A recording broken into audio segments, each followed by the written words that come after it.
Hello all, நான் ஜெயசன் பேசுறேன். இன்னைக்கு நம்ம பேச டாபிக் எதை பத்தியும் சொல்லி பார்த்தோம்னா கொஞ்சம் இன்ட்ரெஸ்டிங்காகவும் இருக்கும், அதே சமயம் இன்ஃபர்மேட்டிவாகவும் இருக்கும்.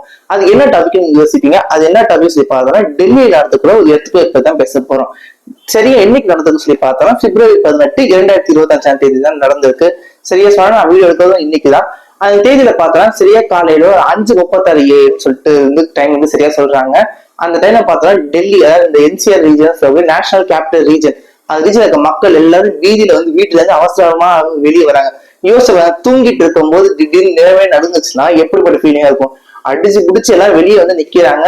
பார்த்தோம்னா மேக்னிடியூட் என்ன சொல்லுவாங்க சொல்லி பார்த்தோம்னா 4 மேக்னிடியூட் சொல்றாங்க. 4.0 மேக்னிடியூட் ரேஞ்சில் கூட ஒரு எர்த்குவேக். எர்த்குவேக் சொல்லலாம் வந்து நேரம் நடுக்கமா போயிடும். இது எர்த்குவேக் இல்லாம எர்த் ட்ரெமர் அப்படின்னு சொல்லலாம். எர்த் ட்ரெமர் நில அதிர்வு ஏற்பட்டுச்சு அப்படின்னு சொல்லலாம். கரெக்டா டெல்லியோட மெயின் சிட்டி பாயிண்ட்லயே நடந்ததுனால இது மிகப்பெரிய எஃபெக்டா இருந்து இந்த டெல்லியில சிட்டிசன்ஸ்க்கு வந்து நிறைய பேருக்கு தெரிஞ்சிச்சு. ஆனா வந்து எந்த வகையில உயிர் சேதம் ஏற்படல அப்படிங்கிறது தெரியக்கூடிய விஷயமா இருக்கு. இந்த மாதிரி டெல்லி நடந்த எர்த்குவேக் பத்தி தான் இன்னைக்கு பேச போறோம். இன்னைக்கு நடந்தது என்ன நடந்துச்சு, என்னெல்லாம் எஃபெக்ட் ஆச்சு, அது மட்டும் அதோட நம்ம என்ன பேச போறோம் சொல்லி பார்த்தோம். ஏன் நார்த் இந்தியா பகுதியில் இருக்கக்கூடிய நிறைய வந்து நகரங்கள் வந்து அடிக்கடி எர்த்குவேக் சந்திக்குது. சவுத் இந்தியன் பகுதியில் இருக்கக்கூடிய நிலங்களை விட அதிகமா நார்த் இந்தியன் பகுதியில் இருக்கக்கூடிய சிட்டிஸ் வந்து அதிகமா பாதிக்கப்படுது ஏன் அப்படின்னு சொல்றதுதான் காரணத்தை இன்னைக்கு நம்ம வீடியோ தெரிஞ்சுக்குவோம். வாங்க வீடியோக்குள்ள போலாம். ஃபர்ஸ்ட் வந்து பார்த்தோம்னா டெல்லி நடக்கக்கூடிய இந்த விஷயத்தை பார்ப்போம். எப்பவுமே நிலநடுக்கம் ஆரம்பிச்சதுக்கு அப்புறம் தான் நம்மளால வந்து நிலநடுக்கம் வந்து இங்க உணரப்படுது அப்படிங்கிறதே நம்மளால தெரிஞ்சுக்க முடியும். அதுக்கு எர்த்குவேக் வர்றதுக்கு முன்னாடியே நம்மளால விஷயத்தை தெரிஞ்சுக்க முடியாது. சீஸ்மோகிராஃப்னு ஒரு விஷயம் இருக்கு. அதுதான் எர்த்குவேக் வரத அளவிட்டு சொல்லக்கூடிய ஒரு கருவி. எவ்வளவு மேக்னிடியூட் ஸ்கேல்ல வந்திருக்கு அப்படின்னு சொல்லக்கூடிய ஒரு கருவியா இருக்கும். இந்த சீஸ்மோகிராஃப் பார்த்தோம்னா டெல்லிக்கு வந்து கரெக்டா ஒரு காலைல 5:36 மணி ஆரம்பிக்கும் போது கிராஃப் இமேஜிங்க ஸ்டார்ட் பண்ணிருச்சு. அப்பவே அது புரிஞ்சு போச்சு, டெல்லியில இருந்து நிலநடுக்கம் வர ஆரம்பிச்சிச்சு அப்படின்னு சொல்லிட்டு எல்லாருக்கும் தெரிய ஆரம்பிச்சு. எங்க வந்து மையம் கொண்டு உருவாச்சு பார்த்தோம்னா ஒரு பார்க்ல. அந்த பார்க் எங்க இருக்கும் சொல்லி பார்த்தோம்னா அந்த பார்க் வந்து டவுலாக்வான் அப்படின்னு சொல்லக்கூடிய ஏரியால இருக்கு. அங்க இருக்கக்கூடிய பார்க்லாம் வந்து ஜீதா பார்க் அப்படின்னு சொல்றாங்க. அந்த பார்க்லாம் வந்து நிலநடுக்கம் ஸ்டார்ட் ஆகுது. கொஞ்சம் கொஞ்சமா ஸ்டார்ட் ஆக நிலநடுக்கம் பார்த்தோம்னா ரொம்பவே அதிகமா ரம்சர் பண்ண ஆரம்பிச்சிருச்சு. கொஞ்சம் அதிகமான அதிர்வுங்கிறதை ஏற்படுத்த ஆரம்பிச்சிச்சு. கிட்டத்தட்ட பார்த்தா சீஸ்மோகிராஃப் வந்து முடிக்கும் போது தனது இமேஜிங் வந்து மேக்னிடியூட் எவ்வளவு காட்டுச்சு பார்த்தோம்னா 4.0 மேக்னிடியூட் காட்டுச்சு. இது பார்த்தோம்னா ஒரு மைல்டான அளவுக்கு என்ன நடக்கும் அப்படின்னு சொல்லியிருந்தாலும் நிறைய சீஸ்மாலஜிஸ்ட் என்ன சொல்றாங்க சொல்லி பார்த்தோம்னா இது வந்து நார்மலா நடக்கூடியதுதான். அதுக்கு அடுத்து பார்த்தோம்னா இதை விட அதிகமான அளவுக்கு மேக்னிடியூட்னா அதிகமான சேதத்தை ஏற்படுத்திருக்கு. ஆனா இதை பத்தி நம்ம பயப்பட வேணாம் அப்படின்னு சொல்லி தெரிவிச்சிருக்காங்க. இதை பத்தி இன்ஃபர்மேஷன் யார் தெரிவிக்காங்க சொல்லி பார்த்தா நேஷனல் சென்டர் ஃபார் சீஸ்மாலஜி அப்படின்னு சொல்லியிருக்காங்க. அவங்க டெல்லியில தான் இருக்காங்க, அவங்க தெரிவிக்கிறாங்க. அது மட்டும் நம்ம எர்த்குவேக் பத்தி என்ன சொல்றாங்க சொல்லி பார்த்தோம்னா இது ஒரு ஷாலோ டீப் எர்த்குவேக் அப்படின்னு சொல்றாங்க. ஷாலோ டீப்பா என்ன அர்த்தம்னா இப்ப நிலப்பகுதி இப்படி இருக்கு, அந்த நிலப்பகுதிக்கு வந்து ஓரளவுக்கு கீழே தான், கொஞ்சம் கீழே அளவுக்கு தான் வந்து நிலநடுக்கம் ஏற்படுது மையப்புள்ளி அமைஞ்சிச்சுன்னா அது ஷாலோ டெப்த் எர்த்குவேக் அமையும். இப்ப சில எர்த்குவேக்ல என்ன சொல்லி பார்த்தோம்னா பல கிலோமீட்டர்ஸ் தாண்டி உள்ள இருக்கக்கூடிய டெக்டானிக் பிளேட்ஸ் அதிர்வு மூலமா நடக்கும். ஆனா இந்த அதிர்வுங்கிறது டெக்டானிக் பிளேட்ஸோட அதிர்வு மூலமா நடக்கக்கூடிய ஒரு நில அதிர்வுங்கிறது இல்ல. அதை விட பார்த்தோம்னா ஒரு 5 கிலோமீட்டருக்குள்ள நிலத்துல இருந்து ஒரு 5 கிலோமீட்டர் கீழே பாத்தீங்கன்னா அங்க கூட பாயிண்ட்ல ஆரம்பிச்சதுனா இது ஷேடோ டெப்த்ல கூட எர்த்குவேக் அப்படின்னு சொல்லி தெரிவிக்கிறாங்க. இந்த ஷேடோ டெப்த் எர்த்குவேக் அதுக்கு அடுத்து பார்த்தோம்னா இப்ப 10 கிலோமீட்டர்ஸ்க்கு உள்ள வந்து கிரவுண்ட் லெவல்ல இருந்து 10 கிலோமீட்டர்ஸ் அந்த கிலோமீட்டர்ஸ்க்கு உள்ள வந்து இந்த எர்த்குவேக் பாயிண்ட் அது எல்லாமே ஷேடோ டெப்தா கூட எர்த்குவேக். அது மிகப்பெரிய அந்த அதிர்வுங்கிறது ஏற்படுத்தாம கூடிய மேக்னிடியூடா இருக்கும். ஆனா பார்த்தோம்னா அது ஏற்படக்கூடிய பாதிப்புங்கிறது அதிகமா இருக்கும். அது மக்கள் உணரக்கூடியது பார்த்தோம்னா ரொம்பவே அதிகமா இருக்கும் அப்படின்னு சொல்லிட்டு சீஸ்மாலஜிஸ்ட் எல்லாம் தெரிவிக்காங்க. சீஸ்மாலஜிஸ்ட் எல்லாம் யாரும் சொல்லி பார்த்தோம்னா இந்த மாதிரி நிலநடுக்கமோ நில அதிர்வோ அதெல்லாம் ஏற்படுச்சுன்னா அதை கண்காணிக்கக்கூடிய அலுவலர்கள் தான் சீஸ்மாலஜிஸ்ட் சொல்லுவாங்க. அவங்க தெரிவிக்கிறாங்க. அதனால என்னாச்சும் சொல்லி பார்த்தோம்னா இந்த நிலநடுக்கம் ரொம்ப கம்மியான மேக்னிடியூட்லயே இருந்திருந்தாலும் மக்களுக்கு வந்து அதிகமான எஃபெக்ட்ங்கிறது வந்து உணர்ந்திருக்காங்க. அதாவது நிலத்தோட நடுக்கங்கிறது உணரக்கூடிய வகையை வந்து பார்த்தோம்னா ரொம்ப அதிகமா இருந்துச்சு. அதான் தெரியக்கூடிய ஃபர்ஸ்ட் விஷயங்களா இருக்கு. அதுக்கு அடுத்து பார்த்தோம்னா டெல்லியில வந்து முக்கியமான ஏரியாவா இருக்கக்கூடிய பகுதியில் நடந்ததுனால அதிகமான அடுக்குமாடி குடியிருப்புகளா இருக்கட்டும் இல்ல மக்கள் அதிகமா இருக்கக்கூடிய பகுதியை நடந்ததுனால அதிகமான அளவுக்கு பாதிப்பு ஏற்படுத்தாம இந்த வாட்டி இருந்ததுங்கிறது ஒரு பெரிய ரிலீஃப் அப்படின்னு தான் தெரிவிக்கிறாங்க. அதுக்கடுத்து என்ன சொல்லி பார்த்தோம்னா இப்ப டெல்லி நடக்கக்கூடிய எர்த்குவேக் வந்து டெக்டானிக் பிளேட்ஸோட நகர்வுக்குனா காரணமா. டெக்டானிக் பிளேட்ஸ் என்ன சொல்லி யோசிச்சீங்கன்னா நம்ம பூமியில இருக்கிற ஒவ்வொரு நிலப்பகுதியும் பார்த்தோம்னா ஒவ்வொரு நிலப்பகுதியா இருக்கணும் கண்ட்ரீஸா இருக்கும். கண்ட்ரீஸ் கான்டினென்ட் சொல்லுவாங்க. இந்த மாதிரி கான்டினென்ட்ஸ் பார்த்தோம் ஒவ்வொரு டெக்டானிக் பிளேஸ் அது இருக்கக்கூடிய நிலப்பகுதிங்கிறது ஒரு பிளேட் மாதிரி பிரிச்சு வச்சிருக்கான்.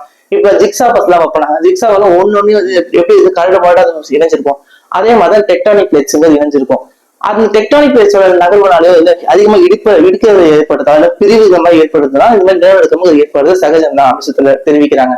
இது மாதிரி ஒரு விஷயம்னால இந்த டெல்லியில இருந்து இன்னைக்கு எர்த்குவேக் வந்து நடந்துச்சா பார்த்தோம்னா இல்ல. அதை விட என்ன ஆச்சு சொல்லி பார்த்தோம்னா அங்க இருக்கக்கூடிய வந்து பகுதி வந்து அதிகமான அளவுக்கு வந்து டெக்டானிக் பிளேட்ஸா இருக்காம அங்க ஒரு லேண்ட் ஜியோகிராபிக்கல் டிஸ்பாரிட்டி அது ஏற்படுறதுனாலதான் இந்த நிலநடுக்கம் ஏற்பட்டிருக்கு அப்படின்னு சொல்றாங்க. அதுக்கு என்ன பேர் தெரிவிக்கிறாங்க சொல்லி பார்த்தோம்னா இது வந்து இன் சிட்டு மெட்டீரியல் ஹெட்ரோஜெனிட்டி அப்படின்னு சொல்லிட்டு சீஸ்மாலஜிஸ்ட் வந்து ஒருத்தர் தெரிவிக்கிறாரு. இது பார்த்தோம்னா இந்த மாதிரி இருக்கக்கூடிய ஷேர் டெப்த் ஆகிற எர்த்குவேக் வந்து இந்த மாதிரி மெட்டீரியல் ஹெட்ரோஜெனிட்டி நடக்கும்போது என்ன ஆகும் சொல்லி பார்த்தோம்னா எர்த்குவேக் நடந்து முடிஞ்சதுக்கு அப்புறம் 1.0 இருந்து 1.2 வரைக்கும் மேக்னிடியூட்ல கூடிய உணர்ச்சிங்கிறது மக்களுக்கு அந்த நேரத்துல வந்து அடுத்த 1 மணி நேரம் 2 மணி நேரம் வரைக்கும் அந்த உணர்வுங்கிறது இருக்கும் அப்படின்னு சொல்லி தெரிவிக்கிறாங்க.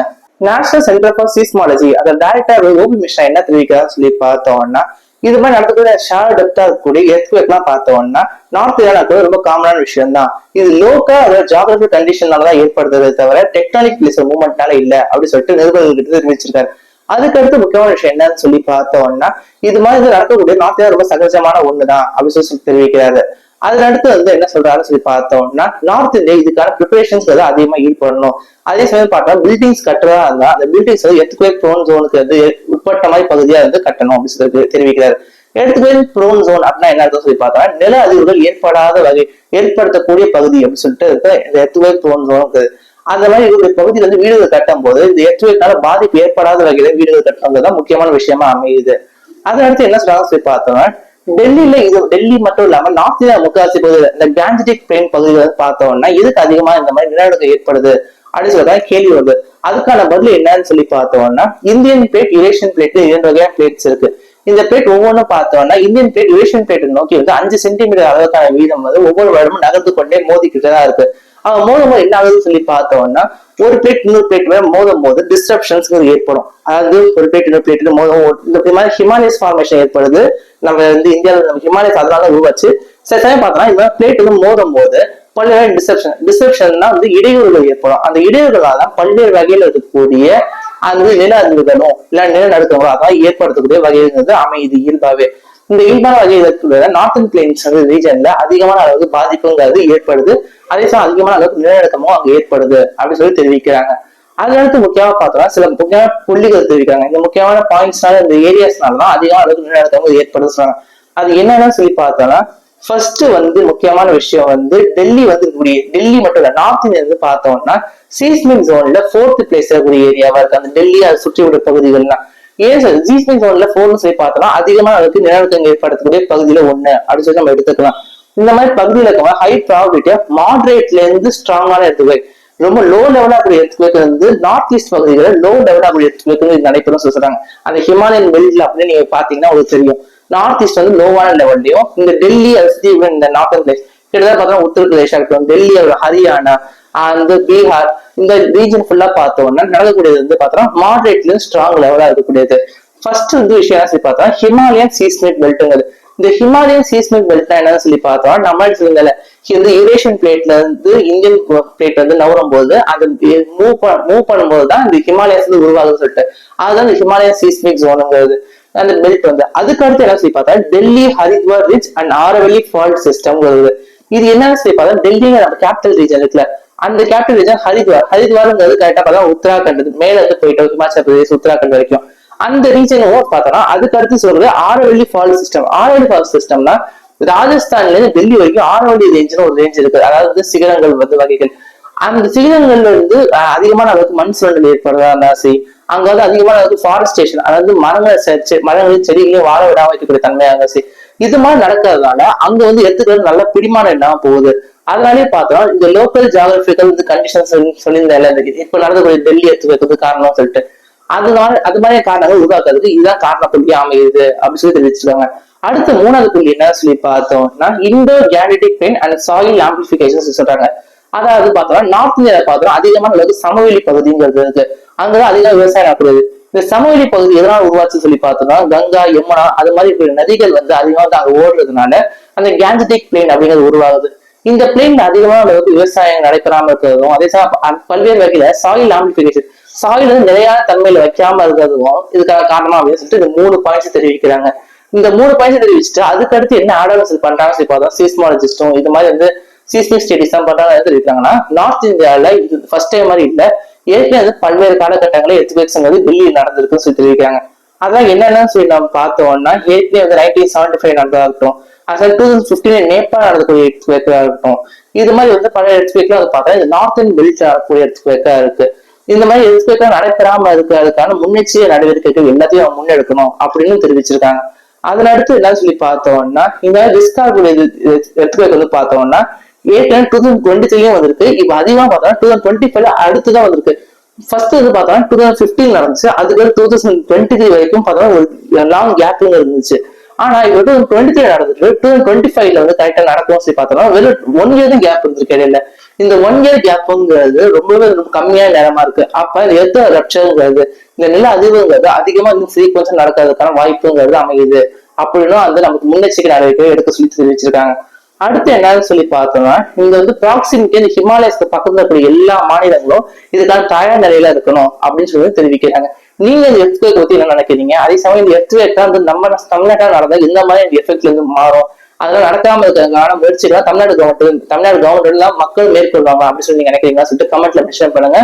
மீண்டும் நாளைக்கு வேற ஒரு தகவலோட வந்து சந்திக்கிறேன். தேங்க்யூ.